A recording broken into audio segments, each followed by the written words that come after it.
Shalom. In Parshat Mishpatim, we have a prohibition of charging a fellow Jew interest. And the word that the Torah uses for interest, in this week's Parshat Mishpatim, is neshech, which means to bite. Namely, the Torah portrays charging another Jew interest as taking a bite out of that fellow Jew. It's a very strong language. And the question could be asked, what's so problematic with charging another Jew interest? At the end of the day, the other Jew is happy to purchase $5 today by paying you in a month from now, right, $6. So he's happy with it, right? It's a good deal for him because he needs money in advance. And for you, it's a good deal. You've got the $5.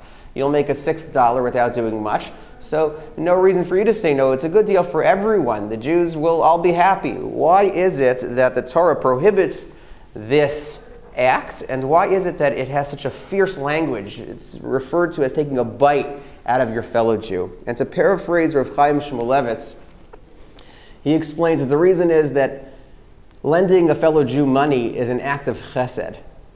And chesed has to be totally pure, without any ulterior motives, without any personal gain. And in this instance, what's happening? The lender is benefiting from the act of chesed.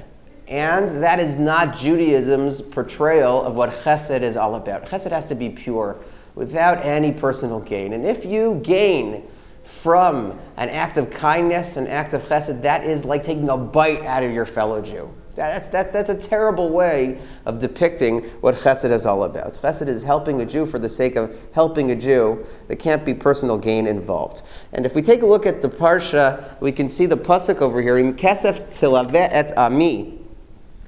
It says over here that if you're going to lend money to your fellow Jew, et ha'ani imach.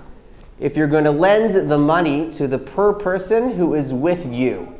Okay, so we have to take a look at the reference over here. And then the Torah goes on to say that you shouldn't be like a creditor, you shouldn't be aggressive when it comes to the time for the Jew to pay you back the money. And then the Torah tells us, of course, the prohibition of neshech, of taking a bite out of him, namely of charging interest. But let's just take a look one more time at the first few words of this pasuk. Im kesef Talveh et ami et ha'ani imach. Right? If you lend money to your fellow Jew, okay, et ha'ani imach.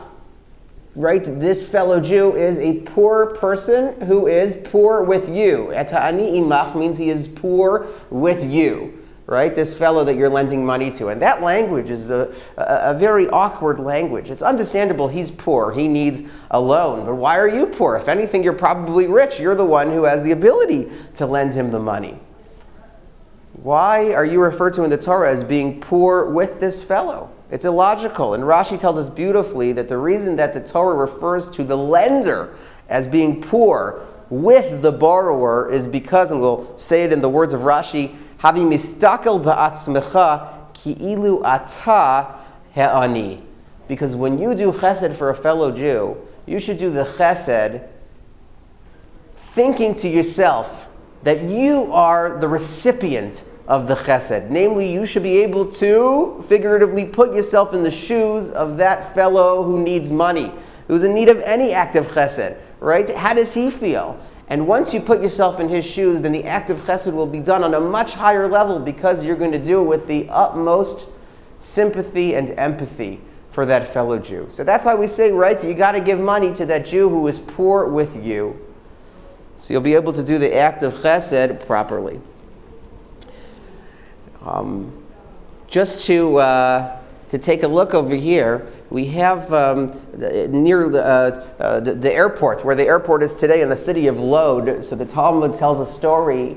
There was a lady by the name of Nitza. And in Nitza's home, there was a dispute going on between Rabbi Tarfon and the elders of Israel.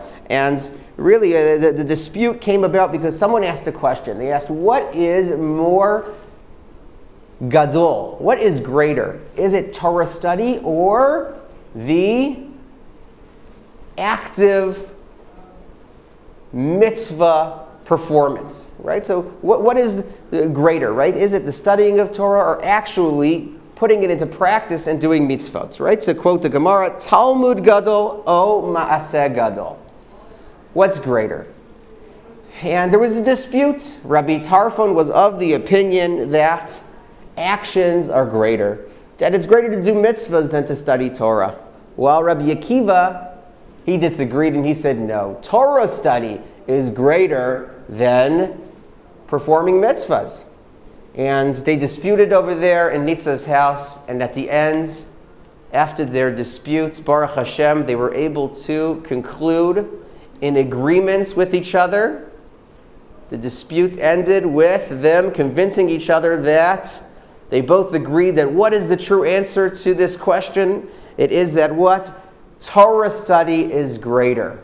However, what was their reason for concluding that Torah study is greater? They said, Talmud gadol shehatalmud mevi lidei ma'aseh. That Torah study is greater because Torah study brings about mitzvah performance.